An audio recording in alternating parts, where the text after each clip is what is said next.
Okay, what I want to do today is I want to talk about different ways that you can make your mug. And I showed you my example that I did last year. I really didn't know what I wanted to do, and one of the students said, well, why don't you do Starry Night? And I said, okay, I'll do Starry Night. And what I did with this mug is I created the mug, and then I added, using the additive technique, added clay and built up some areas, and then I used a subtractive technique. I carved away and scraped away different areas. So if you feel it, you can feel like these buildings are higher than the trees back here, and some of these waves of, I don't know, wind or sky or whatever you want to call it, are also built up higher and carved into here. Look at the thickness here. You could see like the thickness compared to the ruler, and it's a little bit thicker than the ruler, but the bigger it is, the thicker it has to be. So if it's really big, it's going to have to be a little bit thicker, but this is a good thickness right here. It's about, I don't know, about 1/4 of an inch, and it's a good solid thickness. It's not too heavy, but it's not too thin, and it's still easy to build, but it doesn't collapse as much. You'll notice my handle is a little bit thicker than that. So you can see that you know, this is just one idea. There's lots of things you can do, and they can even be more sculptural than this. This is really what we, you know, a really low sculpture. We call it bas relief. But you could do something that's much higher than that. Okay, so let's get started. There's a couple ways that you can build this form. What you can do is what we did before. And the other project, we took a little bowl. I've got this little bitty bowl, and I put some wet paper towels in it, and I put coils in there, and I blended those together, and I've got the start of a mug. Now you'll notice that this is really low. This would be a really low mug. We don't want that to be really low like that. So what you have to do is when you get to the top of this, you have to continue with your coils, meaning that just take your coils and continue straight up from here. Or if you want to make it go outward, you can go outward or inward, whatever you want to do. Make the coils about, I don't know, the thickness of 3/8 of an inch or so, maybe the thickness of your finger, and depending on the size of your hands. But you'll notice I'm building this straight up. Now, remember, if you watched the Maria the Potter video, which I love, is a great video, she did the same kind of technique where she used coils, and she had a little dish down here, and she called it a pokey. I don't know what a pokey means, but that's what she called it. And this is the same technique where we're just using the bottom pot to give us the basic shape and to help support the pottery. So it's supporting it so that it doesn't fall, it's not going to collapse on us, and it makes it a little bit easier to get the shape we want. So you see I'm building the coils up on top of this. And then what I want to do is just build as high as I need to go. And remember, this should be a mug. So for a mug, you know, you have to have, you know, kind of a certain height. I don't know, between 4 and 6 inches would probably be good. If you want to make it a little taller and then you can trim off the top, you can do that. And you can see I'm starting to form the sides of the mug, okay? So I'm looking at the height of this, and I want to make sure that, oh, you know, it's between 4 and 6, somewhere in there. I could go a little higher if I want, and I could make some more coils and do that. And I can continue to coil these up. Then it's a matter of blending them together. Once you've got them in here, and you're going to have to really support this with your hand, you can start blending them together. And again, really support it with your hand. So I'm putting my hand here before I start pushing on this. I'm putting my hand in there and I'm blending it together.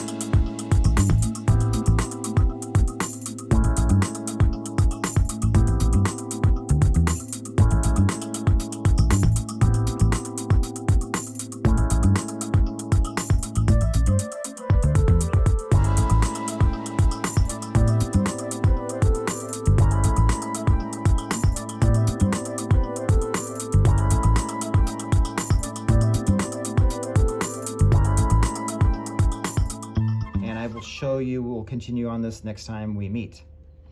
So that is one technique you can use to make your mug. And this is a big mug, and that's perfectly okay. But if you're looking for a bowl, look for a little one. Don't look for a really big bowl, because you're trying to make a mug, not, a big mixing bowl. Okay, another technique is the slab technique. And what I've got here is I've just got a piece of clay, and I'm taking these rulers and putting them down. I'm overlapping them because I want my clay to be about that thickness, the thickness of the two rulers together, okay? And what I'm going to do is take a rolling pin and put it over the top of this and roll it down, push it down. Now, I don't have to use a rolling pin. I happen to have rolling pins, so it works out really good. But I could use a pipe. I could use a lot of different things. I could use a full can of soda. I could use maybe a cup. What I'm trying to do is just flatten out the piece of clay for the bottom of my mug. And I'm gonna make a kind of a big mug. So I've got this lid here, or if there's something else that I wanna make a little bit smaller, I could make it a little bit smaller, but I'm making kind of a big mug.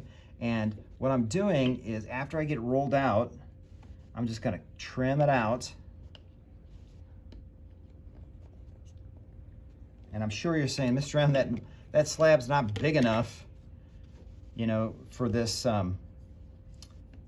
clay here. I mean, it's not big enough. It's not gonna be all the way around. So what I'm gonna do is I'm just gonna add some clay here. Just gonna add some clay and blend it in. Now this clay is nice and plastic, so I can just blend this together really easily. And I can roll it again. And again, if you don't have a rolling pin at home, or if you have one, make sure you ask your parents before you start grabbing their silverware and their cooking utensils out. And then I'm gonna see if it's big enough now, and it might be. If it isn't, what I'll do is I will go back and take the excess and I'll put it where I need it, and I roll it out again. And if you have a big piece of clay, it might be a little easier, but I just have this little piece of clay, so I gotta make sure that I cut it out. Okay, this looks okay. So I've got this piece of clay here. It's a little bit on the back. It's a little bit, you could see like the edges, and I can just blend these together. Not a big deal. And I can fix those up later. But if you have a big piece of clay, then you wouldn't have to do that. If you have just a little piece of clay, you just kind of do it like I did it. Okay, and I can blend these together. Not a big deal. Okay, so I've got the bottom of my mug. This is the bottom, and you notice it's got a nice thickness to it. This is pretty plastic, maybe a little bit leather hard. That's good because it tends to hold up better. Now I've got a slab that I rolled out already here, a pretty big slab. And what I'm going to do with this slab is I'm going to cut it so that I can make the walls of my mug. So to do that, I want to cut a straight bottom first. So I'm going to use my ruler. I would say use the ruler. Don't just freehand it. Use the ruler. And then maybe I want to make my first edge, make it nice and clean. And then I can make the top. And again, I want to try to keep it parallel to the bottom. You can measure it if you want, make sure it's right. But there I go, there's the top. Okay, so now what I can do is I could take this big slab and I can roll it around my bottom here. So you see what I'm doing here? I'm just rolling this right around my bottom. Okay, and it doesn't look like I have quite enough clay here, does it? I'm rolling it around, I'm trying to come around to the side here, and I've just not quite got enough here at the bottom. So what I can do is I can pull this back down and add a piece of clay and make this a little bit longer. So I can do that with no problem. You know, it takes a little bit of room to do this, and if you don't have a lot of room, it's a little bit harder to do. I'm going to blend this in here. Take a little bit more of my extra clay, blend it in here. I'm just going to keep on adding this clay right there. It'd be better if it probably were one piece before you put it on here, but I thought I had a big enough piece. Another thing I could do is I could make my bottom a little bit smaller. You know, I could do that if I wanted to. And then I can roll this a little bit, roll it out, and hopefully clean that up a bit. Okay, and you may have to go and cut your edges again because I've rolled it out a little bit. Make sure your edges are nice and straight. And cut any extra off, clean up the edges. It's not too hard to do that.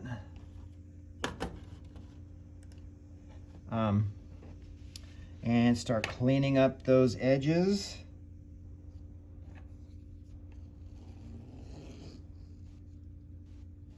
Okay, and that's better. And hopefully we're good to go over here, but I'll cut this off and we'll see. Now, if I don't think I'm big enough, I can either go back and add more clay to it if I want to, or, you know, I can make the base a little bit smaller. So I've got my slab there.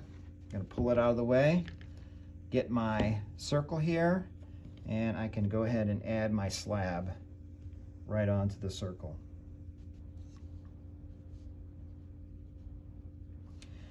Now, if your clay is a little bit too dry, remember what you need to do. You need to make sure that you add water to it and soften it back up. Rehydrate your clay, because if it is bone dry or getting close to bone dry and you're trying to do this, you're going to have lots of problems.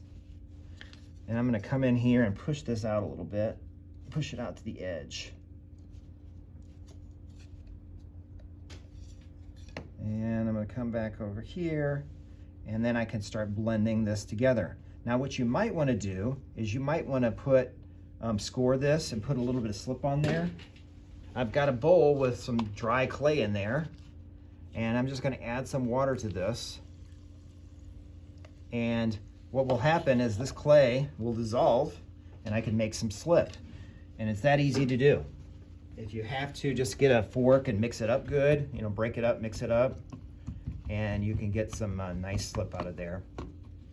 Okay, so I'm trying to make some slip right now, and it might take a minute or two, but in the meantime, I can always take my brush, take a little bit of water, and like brush these edges, and I think that always helps, you know, and I can also score those edges. So I'll take my fork and I'll score them. So I'm going to get them a little bit wet, and then I'm going to score them up. And remember, to score, you're just going to take your fork, and right in here you're going to put your lines in there, and you can see right there I've scored it up. And I'm going to continue right down here, score it nice and deep. If your clay is really dry, you know, and hopefully it isn't, because you don't want it to be really dry, but if it is, score it up even deeper. And I'm going to take some more water and put on here. So I'm kind of creating some slip just on the edges of my clay here by adding this water and scoring it up. And it's almost like creating slip. But if I had my slip all done here, which I didn't have, it dried up on me, which is okay, but means I have to take a little longer to do it. You know, I can use water instead. Do it fast. You know, and I've done this a lot, so I know when it's okay to add water and when it isn't. Sometimes you may not know, and you know, if you're in class, you can just ask. But of course, I'll have slip for you in class, ready to go. But if you ever have to make any, you know, you just add water. Okay, so what I'm gonna try to do is I'm gonna try to blend this together. And again, I can use any tool, whatever works for me. And here, I'm just gonna use the ruler. I think that works pretty good. I'll push these edges together and blend it together. I have to be a little gentle on this because we're still working it together. But it'll be fine once we get it blended together, both sides, and push together. And look how I'm pushing it together. I'm pushing it together and blending it. And you can see right here, I've got kind of it blended together there. Okay, so we also want to attach it to the bottom. And you can see it's just stuck on there now, but that's not gonna stay. If I were to just try to keep that and have it stay there, it would probably break off. So I want to make sure that I score this.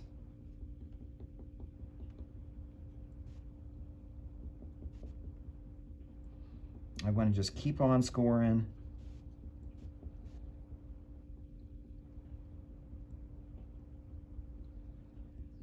Okay, and then if I have some slip, which I have a little bit, I can put some on here. Okay, I have a little bit made up now.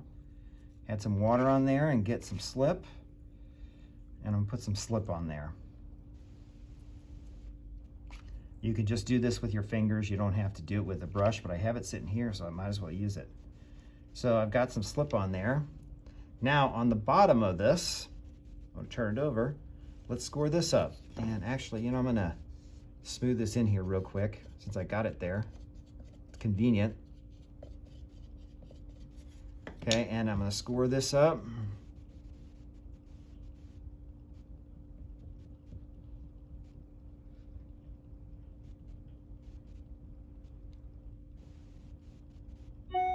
And I can also put some slip on this side here too. So I can put some slip right there.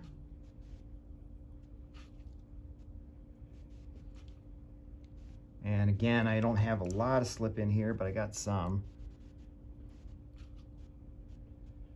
Okay, so I've got some slip there and I've got that there. Now it's just a matter of putting these two together. And it may take a minute or so to get it lined up. And again, I'm going to take my ruler and help push this out. It's nice if you have a nice big space to work on this, just at least to get this started. If you don't have a lot of space after you get the slabs done, then that's okay. But to get this started, it's nice to have some room. And you almost need something to roll your clay out. If you try to roll it out on the table, it's going to stick to the table. You need to have some kind of material or paper underneath it so it'll pull it away. So I've got this here scored together, and I'm going to continue to blend this together now. I'm just going to take my ruler because that's a pretty good tool. Or I gave you that white card. I can show you that.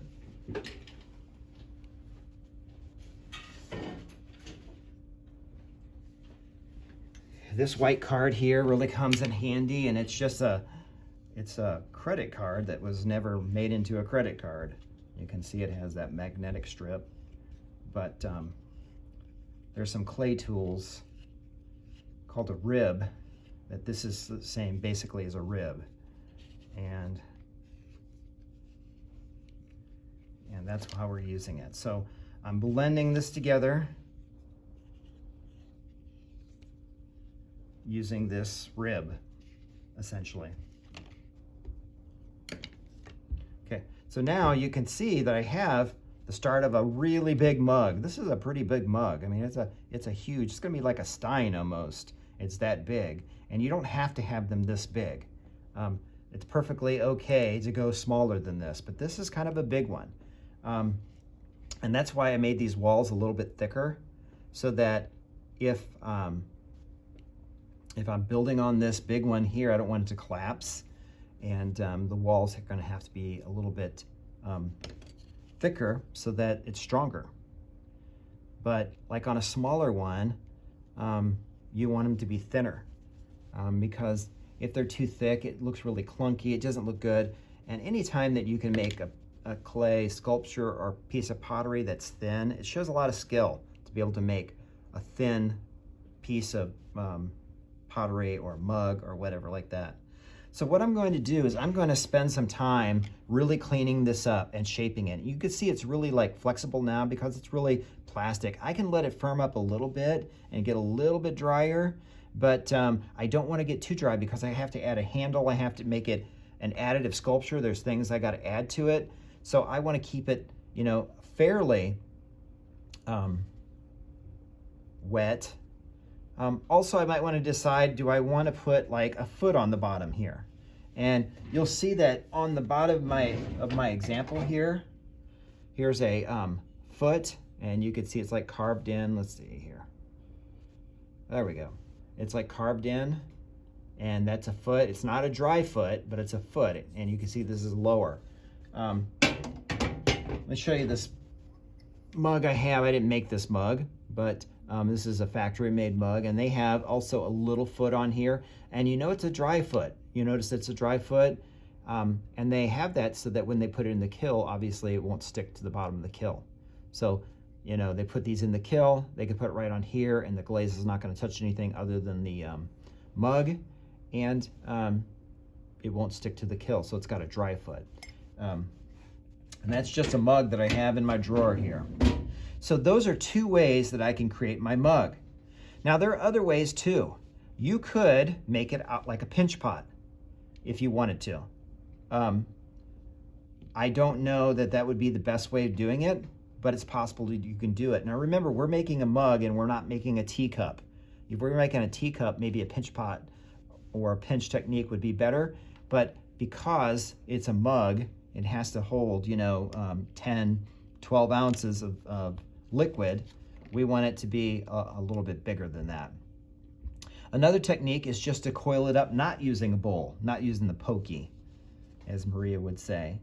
And you could do that if you wanted to. You can decide how you want to do it, okay? And as this dries, I can, like I said, I can start smoothing it and I can start shaping it. And then I will start to figure out what is my design that I'm going to do. Hopefully you know your design already, what you want to do with it, because you would build your form based on that. But if you don't, you better start thinking about it soon before you start building your form, because you have to know what it's going to be. And you can see right here, I'm smoothing this, cleaning up and smoothing it with this card here. That's why I gave you these cards, because they're pretty good. So you see how it smooths it up. And I can't really show you much this way because it's not firm enough to hold. I don't want it to collapse. So I'm going to keep smoothing it up like that, and keep smoothing the bottom and cleaning it up. So I've got the start of my mug right here, okay? So our goal for next time is to get the shape of your mug made.